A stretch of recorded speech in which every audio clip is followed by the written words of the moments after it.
साल की 2 करोड़ नौकरियां नहीं दी गई, पर अग्निवीर की योजना जरूर उन्होंने चलाई थी। उन्होंने अपने युवा साथियों के साथ एक नया मजाक करा। उन्होंने बोला कि हम 4 साल की तुम्हें नौकरी देंगे, उसके बाद 25% लोगों को हम परमानेंट करेंगे, बाकी सब आप अपने हाल में ढूंढ लीजिएगा। अब एक बात बताइए कि अगर किसी को आर्मी ट्रेनिंग देगी, उसके बाद वो बेचारे को बाहर निकाल कर समाज में छोड़ देंगे, न कमाने के लिए न खाने के लिए, तो वो क्या करेगा? उसको लड़ाई झगड़ा तो आता है, उसे बंदूक चलाना तो आता है, परंतु उसे कमाना नहीं आता। ना आपने उसे कमाने का मौका दिया, ना आपने उसे कमाने का कोई अवसर दिया। ये योजना के तहत चलकर वो हमारे युवाओं को ट्रेन तो कर रहे हैं, पर वो आने वाले समय में हमारे समाज में ऐसे लोगों को हमारे युवाओं को मजबूर कर रहे हैं गुंडा और ये झगड़े फसाद करने के लिए। साथियों, अगर आप किसी को ट्रेन करोगे तो उसे रोजगार देना आपका फर्ज बनता है। आप भारत सरकार में बैठकर ये नहीं बोल सकते कि हम सिर्फ 25% लोगों को रोजगार दे सकते हैं।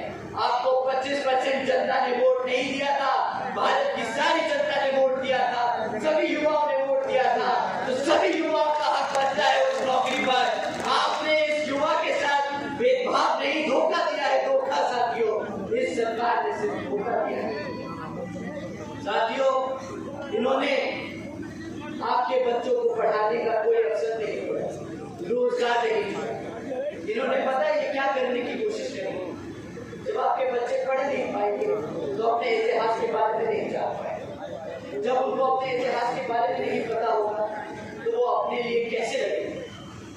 अगर किसी तरह बेचारे लड़ भी लिए तो रोजगार कहां से मिलेगा? जब रोजगार नहीं होगा तो रिजर्वेशन भी खत्म हो जाएगा। इन लोगों ने आप पे सामने से आकर बात नहीं किया, इन्होंने छुप के सिस्टमैटिकली हमें अंदर से कमजोर करने की कोशिश की।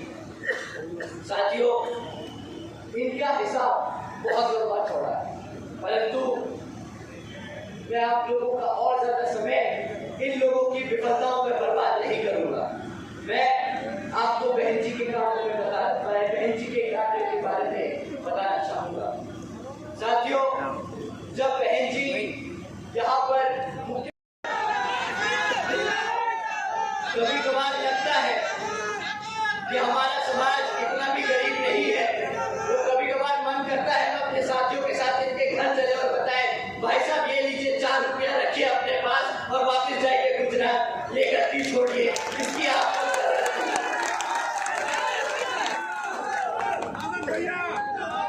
साथियों, इसी तरह यहाँ राज्य की सरकार भाजपा चला रही है और ये यहाँ पे जो हमारे मुख्यमंत्री जी हैं वो भी बहुत ज्यादा एक्टिव रहते हैं ये बताने में कि उनके यहाँ पर प्रदेश में कितना अच्छा लॉ एंड ऑर्डर है, परंतु बेचारे चुपके से एक ऑर्डर पास करते हैं शाम को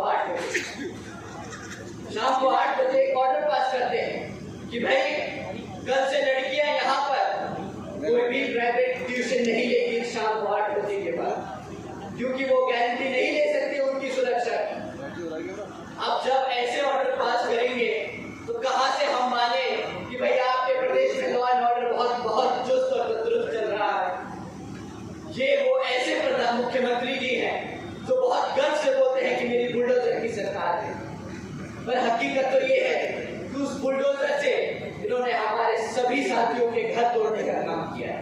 यहाँ पे मेरे बैठे सभी गरीब साथी बता दीजिए, क्या उसी बुलडोजर से आपकी छत उखाड़ने का काम किया कि नहीं किया?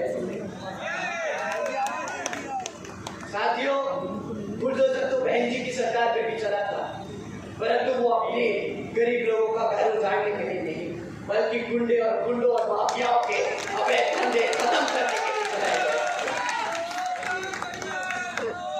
साथियों, इन लोगों के पास ज्यादा कुछ आप लोगों को बताने को नहीं मिलेगा और अगर मैं इनकी विफलताएं गिनवाता रहूं तो यहाँ पे समय कम पड़ जाएगा, परंतु ये एक चीज को बहुत लेके खुश हो गए। आप लोगों को बहुत चाव से बताते हैं कि हमने पिछले 5 सालों में राम मंदिर बनाया,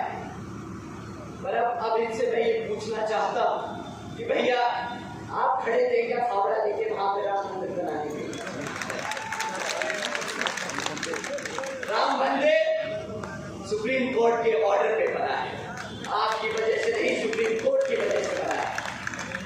और नहीं आपने उसमें कोई पैसा डाला, वो पैसा भी यहाँ की जनता ने दिया है वो राम मंदिर बनाने के लिए। तो आप भाई किस बात का क्रेडिट खाते हैं यहाँ पे मंच बनाकर कि राम मंदिर हमने बनाया, राम मंदिर हमने बनाया? क्रेडिट तो तब मिलेगा जब आप जनता